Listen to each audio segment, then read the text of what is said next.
First ஜனநாயகனை பத்தி நம்ம பாத்துடலாம். ஏன்னா ஆல்ரெடி நம்ம ஜனநாயகனை பத்தி நிறைய விஷயங்கள் பேசியிருக்கோம். ஜனநாயகன்ல நம்ம தளபதி விஜயா இருக்கட்டும், அதுக்கப்புறம் பூஜா, மம்தா, பாபி, கௌதம் வாசுதேவ் மேனன், நரேன், பிரியாமணி, பிரகாஷ் ராஜ், அதுக்கப்புறம் பாபா பாஸ்கர்னு சொல்லி ஒரு பெரிய நடிகர் பட்டாளமே இருந்தாலும் வினோத் என்ன பண்ண போறாரு? ஏன்னா நிறைய விமர்சனங்கள் வந்துச்சு. பகவத் கேசரி படத்தோட ரீமேக், அதாவது பகவத் கேசரியில இருந்து எடுக்கப்பட்ட கதை தான் ஜனநாயகன்ற நிறைய கேள்விகள் இருந்துச்சு. அந்த கேள்விகள் எல்லாத்துக்கும் பதிலா ட்ரெய்லர் ரிலீஸ் ஆனதுக்கு அப்புறம் தெரிஞ்சிருச்சு பகவத் கேசரி தான் அப்படிங்கிறது.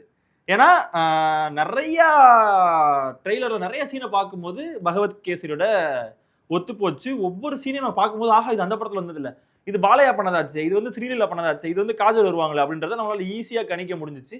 எல்லா சீனுமே பார்க்கும்போது பகவத் கேசரி தான் ஒரு 60% 70% பகவத் கேசரி சார்ந்திருக்க ஒரு படம். மீதி இருக்க 30% தளபதி விஜய் அவர்களுக்காக எடுக்கப்பட்ட ஒரு படம் தான் இந்த ஜனநாயகன் அப்படிங்கிறது தெள்ள தெளிவா தெரிய வந்துருச்சு. நான் ஜனநாயகனை பத்தி பேசுறதுக்கு முன்னாடி விஜய் அவர்கள் ரீமேக்கா எவ்வளவு படம் பண்ணிருக்காரு தெரியுமா? அது எல்லாமே ஹிட் தான். நம்ம இப்ப பகவத் கேசரி வச்சு பண்ணிருக்கான்றக்காக நம்ம அதை குறை சொல்லிட முடியாது.